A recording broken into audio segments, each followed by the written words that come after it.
Notre Dame has to win or they're not going to the playoff. I think it's that simple thanks to their loss to Northern Illinois. Alex Donno, Locked On Cane, still with me here on Locked On College Football. Irish favored by 6.5 points against Louisville at home. I like Jeff Brom. I think he is one of the best head coaches in college football. I don't think you could give me 15 that I'd say decisively are better than Jeff Brom. Look at what Purdue has become since he left. Look at what Louisville has been since he arrived. Notre Dame appeared to have found their footing last week against the aforementioned Boilermakers. Got the big win. It was 66-7. Like ever since the NIU game, they've looked better. But do they beat Louisville here? They're favored by 6.5 according to our friends at FanDuel. I think Louisville pulls off the upset. It's going to be tough. It's going to be tough because, like, I respect South Bend as a very tough road environment. But the thing is, Northern Illinois disagrees. That's fair.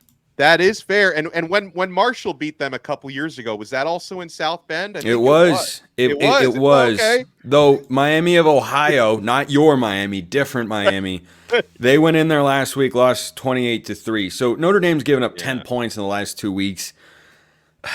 Like, have they solved it enough? Here's the thing, like this to me, it's going to come down, and we talked about this on our episode of the squad in the ACC yesterday. This is really getting Notre Dame's rushing offense against Louisville's excellent rushing defense, that if Louisville can hold strong, I think they have enough to win this football game because their quarterback, and you mentioned how much we respect Jeff Brom. The guy is a legitimate quarterback whisperer. Like, he was able to make Jack Plummer serviceable in enough games to get to the ACC. Got him to the ACC title game. Got them to the ACC title game, and Jack Plummer was awful. I'm sorry. And you know what? Tyler Shuck has been the opposite of that. Like, you know, the knock on him is he's never been able to stay healthy. Well, as far as I know, he's not on the injury report for the game against Notre Dame this Saturday. Like, Louisville, to me, and now, if Notre Dame hadn't slipped on that banana peel against NIU, would I probably be picking them in this game? Yeah, maybe they learn from that, so it won't happen again. But I think Louisville's going to get in there and get it and grind out a close win. And then, you know, the negativity around Notre Dame 2 weeks later, I think it's going to resurface. I think the last 2 games for Notre Dame have showed me that the NIU game has heightened their focus. So I think Notre Dame, I'm picking Notre Dame to win the game because they are at home, and I think there's going to be an extra level of motivation of, hey, we're not putting our fans through that again this week. Playoff hopes on the line. I would not take them to cover the 6.5 though. I'll take Notre Dame to win in a close one, 28-24 over the Cardinals. Let's go rapid fire around the ACC. Some really interesting games this week, including the biggest threat to Miami to win the conference championship. That's Clemson. They take on Stanford at home, favored by 22.5. I think I like the Cardinal to cover, but definitely not pulling the upset here. Stanford's an improved team. I thought they would be. They are not on Clemson's level. The Tigers are rolling. I'll take Clemson 38-20.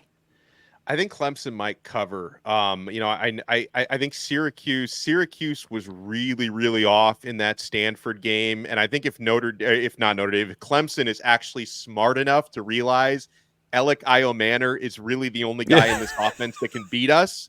I still think about that fourth down in the Syracuse game. Like, where did you think the football was going? They rush 3, they drop 8 into coverage, and somehow those 8 guys in coverage, only one of them was on Alec Iomanner, which made absolutely no sense whatsoever. You know, listen, we saw that Clemson is not on Georgia's level, which shouldn't surprise too many people. But I think I think the Tigers, if this game wasn't in Death Valley, you know, I would say Stanford. If it was in Stanford, maybe they can keep it within 2 touchdowns. I think Clemson's actually gonna win and cover. I'm gonna go like 42-17. I think Clemson's gonna win big at home.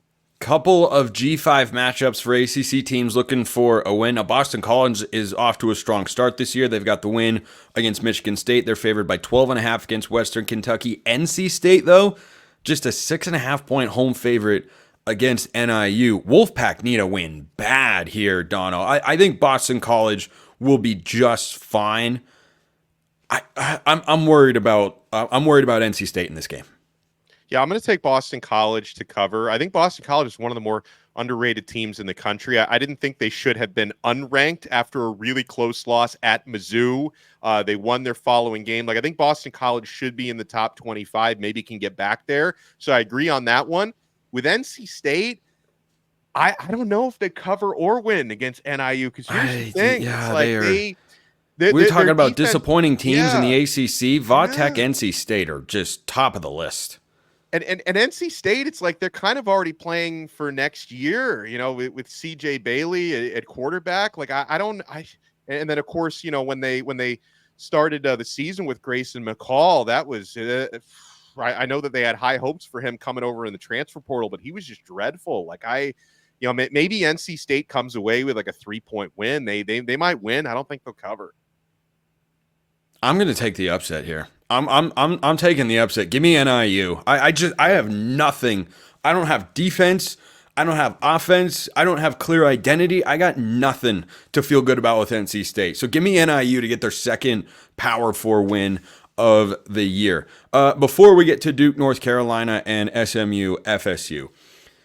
Wake Forest minus 3.5 against Louisiana. Talk about a primetime upset alert. I do think the Demon Deacons get it done at home. I think it's close. That could be a field goal game. I'll go a slight cover. 23-17. I think Wake Forest wins. Syracuse minus 28.5 against Holy Cross. Holy Cross, good FCS program. Yeah. Not going to be on Syracuse's level. They could cover, but coin flip on who covers in that one. But Wake Forest, man, look out. Oh man, I don't have full faith in Hank Bachmeier or really anything on Wake Forest. So I'm gonna say that's upset alert. I think they might lose that game.